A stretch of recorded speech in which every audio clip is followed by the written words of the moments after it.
Vamos então saber das notícias dessa manhã no plenário, lá no Salão Verde com a Carol Nogueira. Bom dia, Carol. Então, o pano de fundo aí, o início de uma discussão importante sobre a questão das federações ficou por um segundo momento. Poderia ser hoje, Carol? Pois é, a gente vai conversar sobre isso com os líderes. O que ficou surpreso, o que foi surpreendente de ontem, é que parecia que havia acordo para a votação aí dos projetos que tratam, que são os projetos indicados pela bancada feminina como projetos prioritários, dos 16 dias de ativismo, né? E acabou não sendo apreciado ontem. Mas existe sim uma expectativa de que esses projetos sejam colocados em pauta. Eu acho, pelo que a gente conversou, inclusive com os líderes partidários, essa parece ser o ponto de partida aí das discussões no plenário no dia de hoje. A gente vai conversar sobre isso agora com a deputada Alice Portugal, que é vice-líder do PCdoB, da Bahia, e também com o deputado delegado Edson Moreira, que é vice-líder do PR, do PR de Minas. Deputada, então ficou condicionado à apreciação de alguma outra matéria? Existe mesmo acordo para a votação desses projetos hoje? Sim, há um compromisso explícito do presidente da Casa com os senhores líderes, acertado ontem na reunião do Colégio de Líderes, que hoje nós votaríamos projetos do interesse das mulheres brasileiras. Temos 2 projetos que imediatamente serão tratados, um da senadora Simone Tebet, né, que trata da necessidade efetiva de regularmos a questão da prisão preventiva de mulheres gestantes, para que elas sejam transformadas em prisão domiciliar, e um outro da deputada Keiko Ota, de São Paulo, que trata sobre o tratamento dos agressores, porque o alto índice de reincidência em agressão leva também a esta análise sobre a patologia da violência. Então, vamos começar por esses 2 projetos, desses 16 dias de ativismo, porque sabemos que 13 mulheres, por dia no Brasil podem ser mortas, estão sendo mortas. O feminicídio cresceu especialmente entre as mulheres negras. Portanto, é hora de se votar e de se aperfeiçoar a legislação em defesa dos direitos e da proteção à mulher brasileira. Deputado delegado Edson Moreira, de fato, há acordo para a votação desse projeto e eu queria também que o senhor comentasse a aprovação da urgência ontem para esse projeto que cria o regime penitenciário de segurança máxima. Bom, o PR está sempre disposto a conversar e acordar, principalmente projetos com relação à proteção das mulheres, porque realmente o número de mulheres vítimas no Brasil cresce ano a ano, dia a dia, e é importante se votar projetos nesse sentido. Inclusive, domingo foi o dia de combate à violência contra a mulher e, inclusive, nós até falamos sobre esse assunto na Voz do Brasil de ontem. Com relação ao regime diferenciado, disciplinar diferenciado, é de suma importância. O crime no Brasil cresceu assustadoramente, o crime organizado está tomando conta do país como um todo, está mais financeiramente, está muito mais importante que muitas empresas internacionais, o faturamento dela é muito grande, estendendo seus tentáculos não só para todo o país, mas como para outros países como Paraguai, Argentina e outros que nós estamos vendo pela América Latina.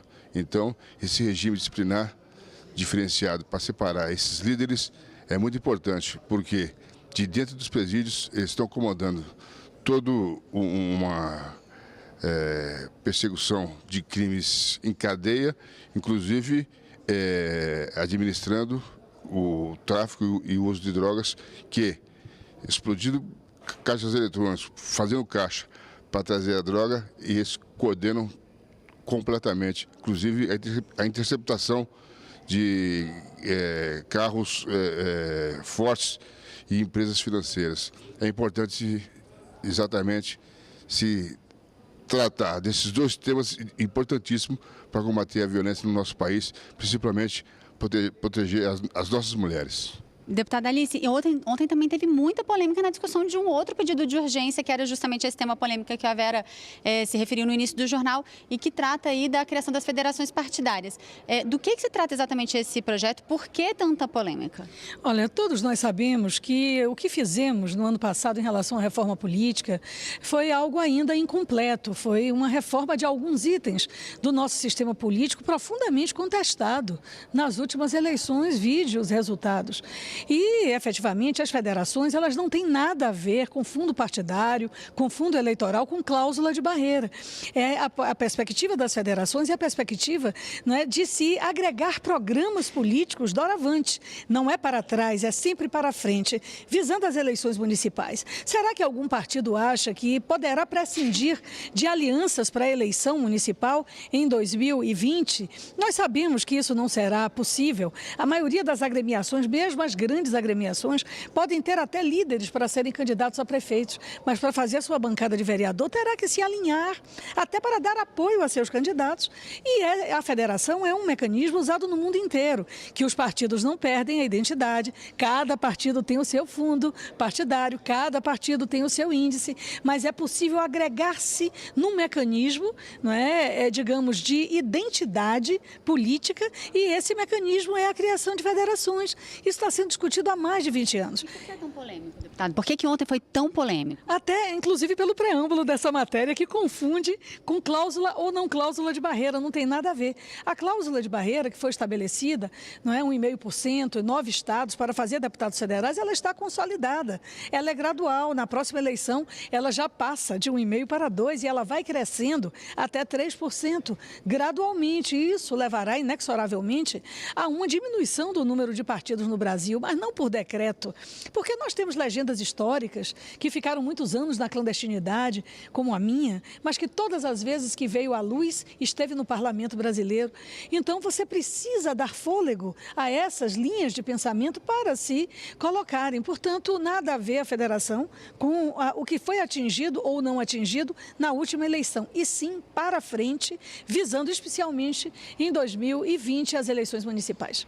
Deputado delegado Edson Moreira, como é que o senhor vê essa questão das federações? Existe uma possibilidade de consenso no plenário e também a urgência que já foi aprovado para a questão do regime de segurança máxima. Já existe acordo para a colocação em votação do projeto mesmo? Bom, existe acordo para a colocação do regime diferenciado. Com relação à federação, o PR está aqui para conversar. O PR, inclusive, o encaminhamento do PR ontem foi no sentido de se aprovar a urgência. Porque tem que ser debatido, é importante para os partidos. Então o PR está sempre aberto a conversações. O entendimento tem que ser feito ali dentro, no plenário. É ali que se converge os entendimentos para uma boa legislação, para uma boa administração do país como um todo. Uma última perguntinha rápida. A medida provisória do Fundo Nacional de Desenvolvimento Ferroviário, que perde a validade hoje, continua na pauta, trancando a pauta, deve ser analisada, derrubada? Qual a opinião do senhor? Eu acho que deve seguir para dar outras opções de transportes para o nosso país. Outras vias, não ficar na mão dos caminhoneiros, como aconteceu recentemente, que o Brasil todo parou porque os caminhoneiros entupiram as estradas. Então, tem que ter outros subterfúgios em matéria, inclusive até pela via ferroviária, que é uma delas, a via aérea, e também a dos nossos rios e dos nossos mares, que são vias importantíssimas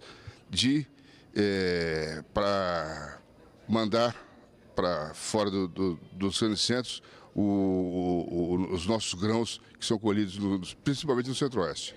Deputada Alice, a senhora acha que ainda tem alguma possibilidade de aprovação dessa medida provisória? A medida é polêmica. Eu tenho que concordar com o deputado Edson. Na verdade, o setor ferroviário foi muito prejudicado, não é, nessas últimas décadas no Brasil. No entanto, a medida provisória, ela cria um fundo. A discussão é sobre a forma de criação desse fundo. Por isso, nós entendemos que possivelmente essa medida provisória caducará. Não há uma demonstração de interesse dos partidos em que ela seja votada com o formato em que foi enviada essa casa. Agora, a necessidade do modal ferroviário, inclusive da retomada da construção das ferrovias, que foi abruptamente interrompida, vide a ferrovia Oeste-Leste, que impactou, não é, toda essa horizontalidade de transporte de grãos no Brasil, nós precisamos, de fato, valorizar e retomar. Talvez não sob essa forma da medida provisória, mas logo imediatamente. Mas minha expectativa hoje, esperando que tenhamos, né, o apoio apoio geral dos líderes, é essa votação, né, da pauta feminina. Esperamos que a pauta feminina seja analisada. São bandeiras feministas, mas são bandeiras da cidadania. E nós esperamos que isso seja aprovado pelo plenário da Câmara, não é, para que as mulheres aumentem o seu arcabouço legislativo em proteção à vida da mulher. Deputada Alice Portugal, deputado delegado Edson Moreira, muito obrigada pela participação de vocês. A gente volta ao estúdio com a Vera. Obrigada, Carol, e aos deputados.